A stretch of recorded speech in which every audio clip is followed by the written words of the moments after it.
riches. We got robbed, now we got riches. Hey, Charmaine. I've been robbed a few times. Have you?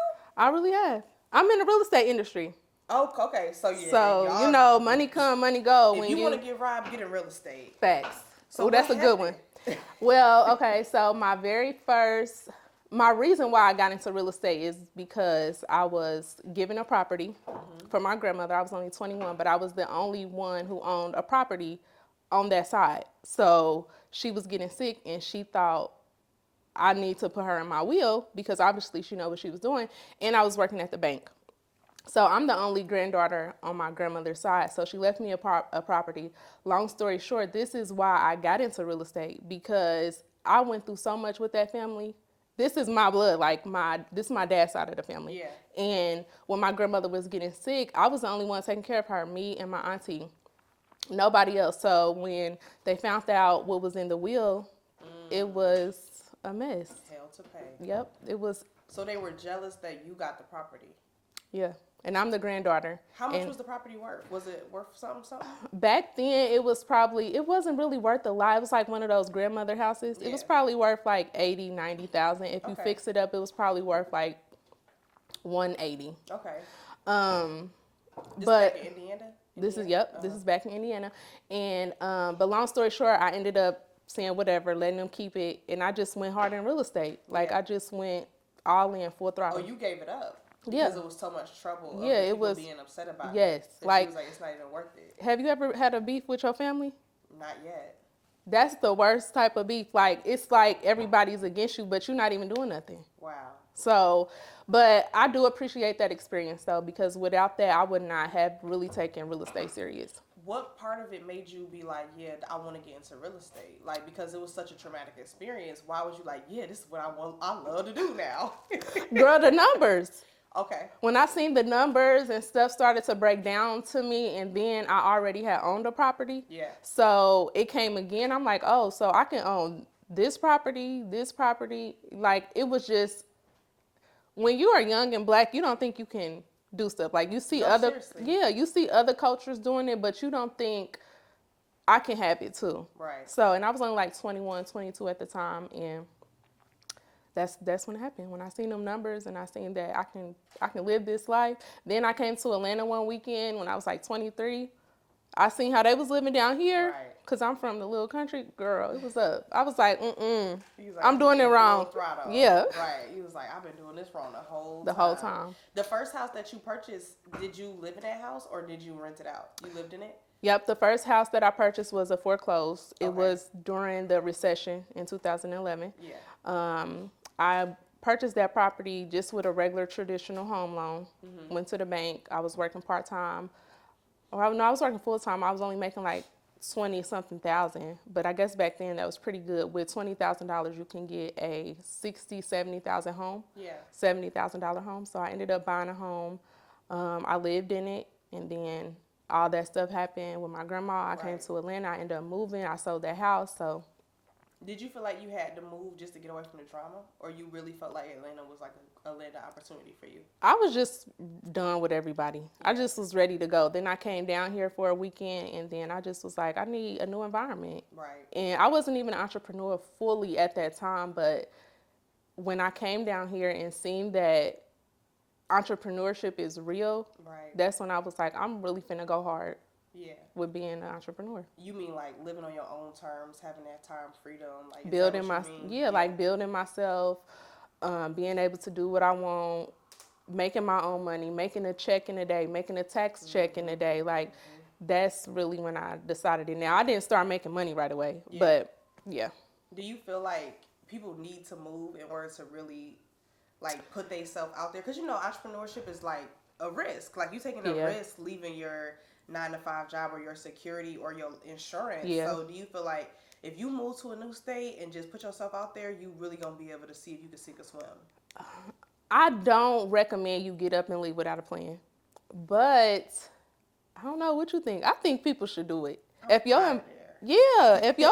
live everywhere. Yeah, I'm out of there. Where are you living at now? Right now I'm in Tennessee working on some projects. Oh, okay. Yeah. So tax it's the freedom. Like you going where the money go. Yeah. That's what it's all about. It's the freedom. Like we only live this life one time. Right. It's just and it go by so fast. Yeah, I'm definitely miss pull up. Yeah, miss pull up. Yeah, I miss pull up because I just feel like. Cheers to that. Cheers to that. Miss pull up. Tell them to pull up on you. Pull up on me. Pull up We need to get that little boy in here. That's true, but yeah. I want to live in Miami though. That's my next. I love Miami. Let's do it. Let's get a condo. Let's go. We need all. Outside. Girl, I want to move there for real. I don't even know if I want to move there, but I want to live there like months at a time. Here. Let's just go for 12 months and see how it works. We should get a lot of people together and like come and go. Let's go. We get a whole timeshare that we fully operate on our own. We don't. Do they still do timeshares? Yeah, they still do timeshares. I was thinking about buying something. And timeshare, you don't even need to do a timeshare with like the traditional timeshare people. You could do it on your own. You know what I'm saying? Like set it up as a business. Yeah. Okay. All you gotta have is the structure and the payments and the agreements. And then we can all like rotate the time that we. And if people don't want to stay the time, they can Airbnb it or. You whatever. get your pink print, and I get my female suit flip. And we doing the time. Y'all heard that. We doing the timeshare in Miami. If y'all want to invest with us. Female suit pink print. You know I love pink anyway. Yeah, I do. You got a whole pink Jeep. And your nails is pink. We pink. Everything pink. I'm surprised we both not wearing pink for real. I know. I had to take a break sometimes. You do. You need to it be clashing. Yeah, you need to switch it up. You got to vibe. Yeah. Sometimes you got to just mellow give it a break. out.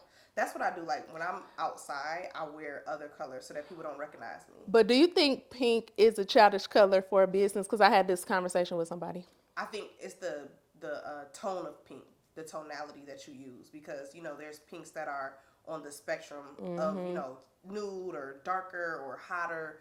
You know, because Barbie is also a pink brand, and Barbie is childish, but it's a hot pink. Right. So, of course, but if you use like a more We got the same type of pink. Yeah. It's like a soft pink. Yeah, softer pink. That's soft pink. Feminine. That baby pink was, I think it was 2020 best color. Like Forbes named it. I remember that. The millennial color. The color for millennials was baby pink. I remember that. Yeah. So, yeah, if you think pink is not a good brand color, Google it, baby. Period. Google it. It brings in the money. It don't stop nothing. Clearly. And it attracts the customers that you want because most women love pink. Like, you know, just society, we was raised on pink for girls and blue for boys. Yeah. So it just makes sense. Color for women, entrepreneurs. That's true. Yeah. Okay, I got to get into something too because I seen you on Oh, Lord. Yeah. I seen you on Candace's podcast. Oh, God. What happened? And you was talking about how you had an abortion. Yep. And I wanted to talk about that because mother entrepreneurs, mompreneurs that are out here, I feel like that might be something that they're going through that they're not talking It's real. about.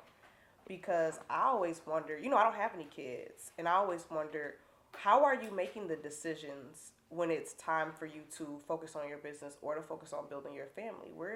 How are you making that decision? Okay, so, you know, when I asked you earlier about would you date someone who works a job or... So my boyfriend, he's like dedicated to his job. Like he works a job. Like he's been there. This is his 8th year. So when it comes to health, like he's all into the health insurance, working, make sure he gets hours and he in time. Like he job dedicated. So when I got an abortion, it was because we wasn't clicking like mentally. Like, so you really want to be at this job forever? And no shade to the people who, but it's like we live 2 different lifestyles. And I literally had to say like, our lifestyles are so different. And he understood it, but he don't really get it. Like he don't desire to be an entrepreneur. But he is like a force in my business. Like he helps with the day-to-day of my business. So it's kind of equal balance because my son's father, he's an entrepreneur. And we rarely had time for each other. But my son is like so independent. He's going to be an entrepreneur. Right. So it's like, how is our family going to be if I be with somebody who we don't share the same mindset? So is that what you were kind of nervous about? Yeah. Like, and we've been together. That your kid would have. Yeah. We've been together for like 4.5 years. Wow. So he was upset about that. He's still bringing it up from time to time, like, but, and I don't even know, like, I don't know, like, I don't know. What do you think? Well, I don't have no kids. I know, but what do you think about the mindset of being with somebody and bringing a kid involved? Because you know what? I was listening to the owner of Chick-fil-A. He was saying, you know, how you bring different people in your family. You just got to be careful because if y'all don't share the same mindset, how are you keeping generational wealth alive? That's the Fendi facts. So I don't know. I think I overthink it. Do I overthink it? No, I think those are reasonable thoughts because I think the most important decision you're going to make is who your mate is, you know, because you're not just marrying a person, you're also marrying their family. So like their family trauma is now going to be integrated into yours as well, and that's going to become your lifeline. Like their family's disease history, you know, do they have any chronic illness? Like all of that stuff is now going to be passed down into your bloodline. So, and that's something we don't think about. Like our culture, we don't really think about.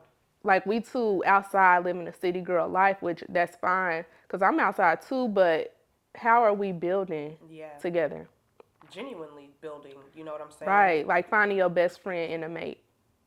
Literally, because I think I've gotten to the point too, right, where I used to be like, I'm not really marrying for love anymore as much. And I'm not marrying for money either. I'm marrying for what I feel like is going to be sustainable. And I've said this to myself so many times because I'm like, one, I don't want to get in a marriage and then get divorced, you know, and two, I want to have a sustainable relationship with somebody that I don't have to be happy in, but I need to be able to, you know, just be myself for a long period of time. And I need to be able to do it, you know what I'm saying, without becoming somebody that I don't like or that I don't recognize. And that's kind of like what I'm looking at. It's like the love thing is cute, but like, do we have the chemistry that I can sustain this for 10, 20 years?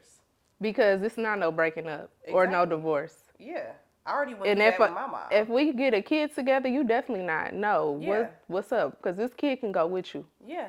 So, I don't know. Like, I ain't going to tell my boyfriend about this podcast because I don't know what we going to do. That's a real thing, though. Yeah, it is. It's deep, like. Because you be loving somebody, and it'd be nice to have somebody, and especially because I see him packing, you know, the investor kit, so I know he down. Yeah, he definitely down, and but. And it's like, which one do you take? Do you take somebody who can help you instill the things into your kids that will help them become better than you? Or do you take somebody who you know is going to be there, sickness, health? It's like you kind of, everybody don't have everything. You know what I'm saying? When you in this journey, and especially us being women who have our own money and we can do our own thing, it's like we kind of got our pick. Right. Like, we can choose now. We can choose. Like, we can choose. So it's like, but who do we choose? Right. Because you get with somebody who too involved in their business and they think they can talk to you any type of way, or they think they don't have to help you with yours, or they don't even want you to have a business because they intimidated how much money you gonna make. Right. So, dang, I don't know. It do be hard. It's hard. And then, like, for me personally, my mom's not an entrepreneur, so she's not going to have the same experience as me. Then my mom got divorced, her first marriage. So it's like, who do I really go for guidance when I'm doing something that nobody in my family has ever done? Does your parents support your? My dad has been an entrepreneur. You talk about entrepreneurship? Mm-hmm. Yeah, my dad has been an entrepreneur his whole life. Like, that man will come home with dogs all of a sudden and be like, I'm selling dogs. I'd be like, okay. He'd come home with AT&T phones, and now he's selling AT&T. Like, he was that type of guy. Whatever wave we on, he was getting to his bag. My mom has worked a job. She was a college dean for my whole, you know, childhood life, 16, 17 years, you know, in childhood education and stuff. So they definitely are like, do you? Like, I've never heard one negative thing whenever I wanted to start, you know, something new, which has been a super blessing. But it's also like neither of them have grown to the level that I'm at, either financially or mentally, just the education that I have now about life. And now it's kind of like, okay, I have to teach them, you know, about credit and about everything. But it's like, who do we turn to when we making these life-changing decisions? Yeah, so my dad, he just like, my daughter's popping, like he don't really understand like entrepreneurship. He just think I'm a realtor and that's how I get all my money. But I have like a brand. I haven't showed a house in years. Like, I built a real estate brand, not just period. Now I'm not out here showing properties. I mean, I could, but I built a brand, and then my mom, she's just like, I think she's more afraid, like, don't be putting all that out there. Why you going live so much? She's just one of those, like, keep some privacy type people. Yeah. But I'm like, this is the new world. Like, you gotta put your brand on Front Street. Yeah. If you're not gonna rep yourself, then and be authentic with your audience. What you doing? What you doing? I think that's one of the reasons why I want to do this podcast too, is because I've been so boss lady. Like my whole brand been like education, credit, getting the funding. And I'm like, dang, I ain't shared nothing about myself. Nothing personal? Yeah, like I'm like, damn. So tell me something personal, because you don't. I don't be sharing nothing. That's why I ended up just telling like about the, the robbed to riches story, like the real story behind how Pink Print started like getting robbed and like going through the whole situation, because people be thinking, oh, you're just such an inspiration. Yeah, I be crying some nights, you know what I'm saying?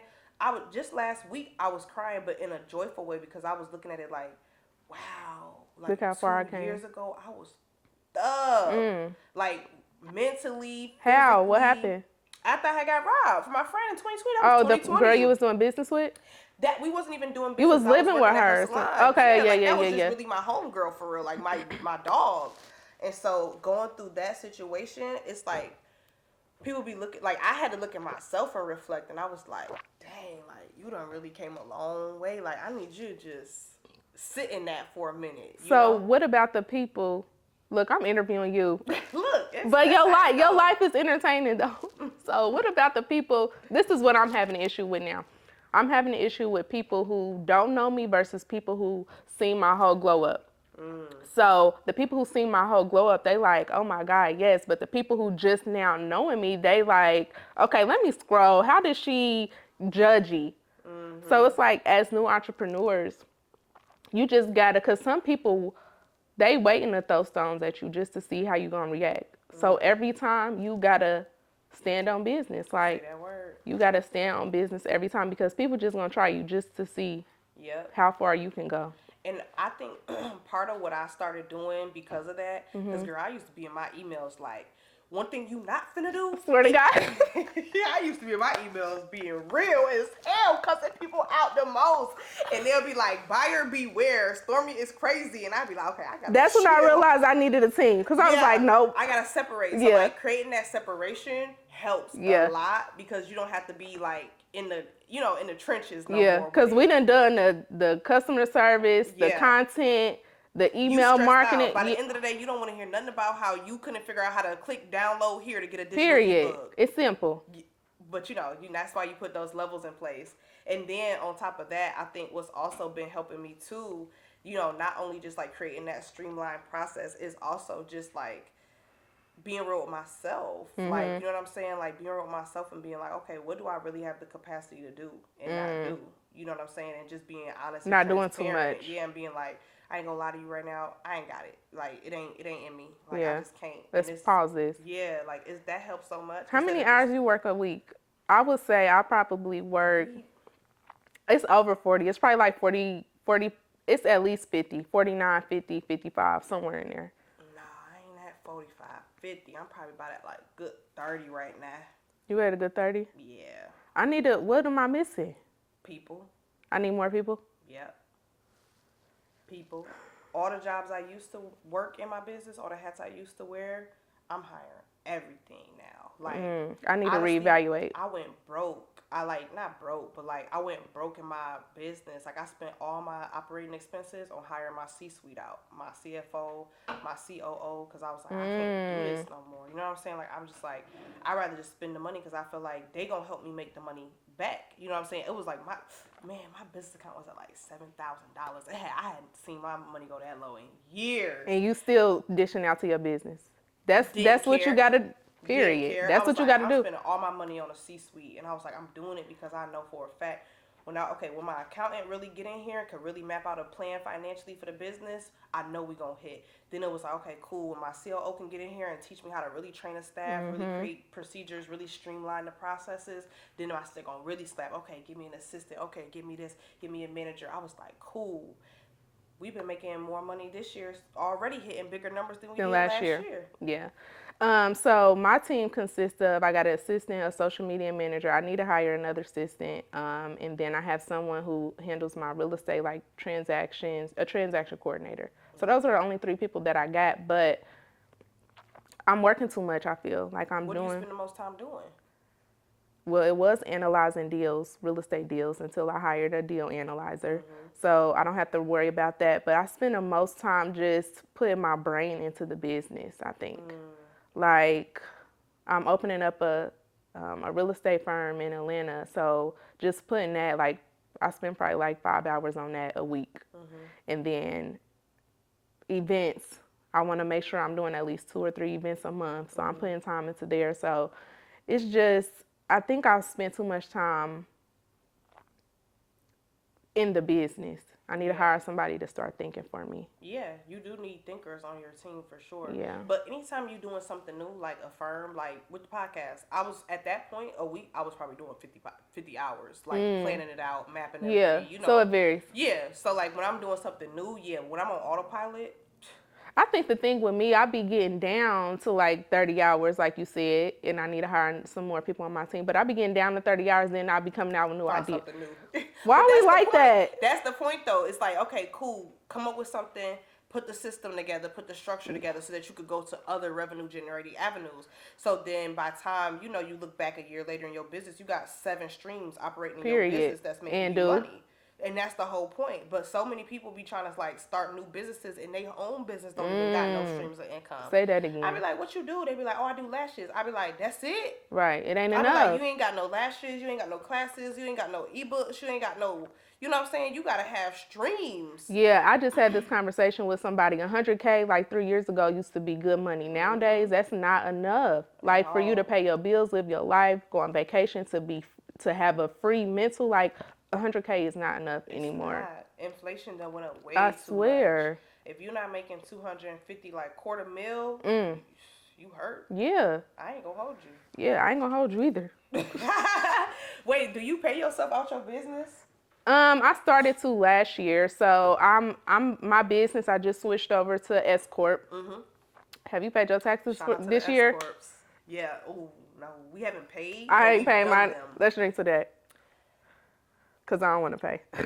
I'm gonna pay. We've done the taxes. I know what I gotta pay, but I have not. I don't know. I don't know what I gotta pay yet. But everything is in QuickBooks. Yeah, I am. Oh, see, I think a lot of people scared of that finance stuff too. April 15th, ain't that the deadline? Yeah, for businesses. Yeah.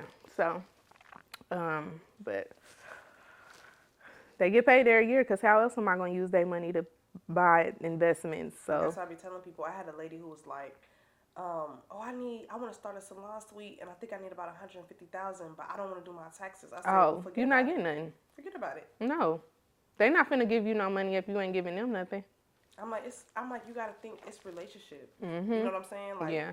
You build a relationship everywhere. As long as it's trust, then you could be able to move and operate. Definitely. But they be wanting something for nothing so bad. And I would rather give somebody $500, $600, $700 a month, and they gonna let me borrow $150,000. You can here. Like, I'm definitely get your stuff in order. Like, get your business in order. Pay your taxes. Pay your taxes. Pay your taxes. Pay your taxes. Like, it's okay. It's okay. And when you're first starting, you're probably gonna overpay in taxes. But when you get to a certain level, you start learning different ways that you don't have to pay in taxes. Like, even when I first started, I was refused to put employees on payroll. Like, I was like, everybody gotta be 1099 because I just didn't want the responsibility of them. But now my strategy is, okay, transfer to S Corp, put everybody on payroll, offer benefits. I just learned that 2 years ago. You know what I'm saying? Like, let them invest into a retirement fund because all of that helps me also write it off. Exactly. So I'm like, okay, cool. And when you get a kid, put them on payroll. These are all the strategies that you learn, but I think people move too fast too because it's like you don't get to those places until you're ready to be at that place. You know what I'm saying? Yeah. Like, you gotta make the money. You gotta form the business and actually get the money coming in to see what it look like. Exactly. And everybody's business is different. Like, everybody's setup is different. So yeah, everything ain't for everybody, and everything work better for somebody else. You just gotta know what your goals are. You know what I'm saying, and what you're trying to do, and that's why it's good to have that vision in your mind because I done had so many people offer me to do different stuff, like, oh, you should do this, you should do that, and I'd be like, nah, that's not my lane. Yeah, that's not the vision. Yeah, people do that to me a lot, and it's just like I don't want to get sidetracked from what my goal is. Like when I plan my business, I plan it like in years, but I break it down in months. Like where I want to be this year, the money I want to make this year, and when I break it down, I want to make like high 7 figures. I don't say I want to make $1 million. I want to make multiple. Yeah, you know. So I just try to break everything down to where I can visualize it, and I don't want to do what other people are doing. I want to follow my own lane. Like, do something. Yeah, it's too many copycats. It really is. Let's set the mood and let's. That's why my company is called the Pink Print, because I be feeling like Nicki Minaj. Like I got stepsons. Oh God, girl, I be feeling like that too. So what do you do about what do you do when you? I love it. That energy fuels me because it's not flattering to me. It's not? No. Because you had that situation when the lady took your whole name and everything. I love it. Because I know that I'm a leader. Like, I understand that that's part of who I am. What's your sign? I'm a Taurus. I'm a Leo. Yeah, so we got those, like, you know, those headstrong. I feel like I'm a leader at heart. Yeah. And so if I'm going to do something and I'm going to be the first one to do it, people are going to then follow after because I'm going to do it so well that they're going to see it works. Period. So, of course, I can only expect people to follow the lead. It's a good lead. I just hate that for them.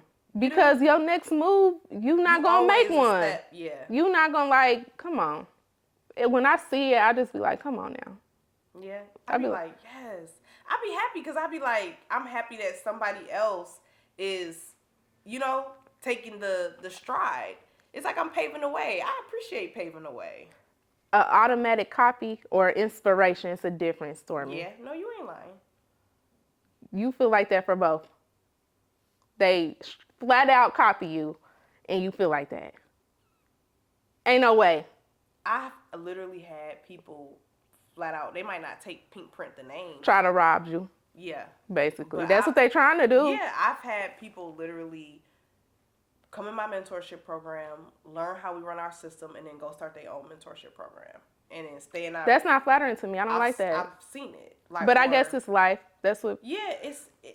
I mean, that's just part of what it is. And that's why you just try to be good to people, too. And you have your contracts written out. You know, your non-competes and stuff like that. But it's like, I want to pave the way. Like, I think that's part of what my mission is in life, too.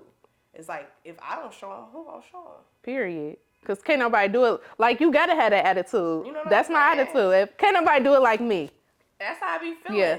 I always feel like that's a good feeling. Yeah, and it don't make me feel bad because if I'm paving the way, they always gonna be one step behind. So regardless, I'm always gonna be... I love that confidence in a brand. Like, just knowing, like, this is my baby. Like, we good. Period. We more than good. Yeah, period. Yeah, like, go ahead. Take that old stuff. That's my old shit. Right. Not you a rapper now. That's my old shit. You know what I'm saying? So I don't ever get mad about that. I'd be happy for them. I'd be like, that's good for you. You should try that. Yeah, let me know if you got questions. Oh. I just be like, oh. You be like, okay. I mean, I know everything is already written and done, but we gotta just start learning how to put our own twist on it. Like, we do. Don't just flat out copy. Yeah, just be original. Look, I'm glad we was able to have this conversation. Me too. We was chilling. It felt like we was on live. Yeah. Like our regular stuff. We need to go live one time. We do. We got to get back on live. Yeah. We had some good conversations on live. Yeah. Money, this was good. Investments, business. We really getting money, period. Yeah, we do though. Buying property, starting businesses. That's hard. That's hard too. This is the life that everybody asks for, I feel like. Yeah. So congratulations to you. Congratulations to you. Cheers. Period. And then I want you to let them know where they can find you at. You can find me on Females Who Flip everywhere, YouTube, Instagram, TikTok, Females Who Flip. Yeah, follow me. Rob to riches. We got rob.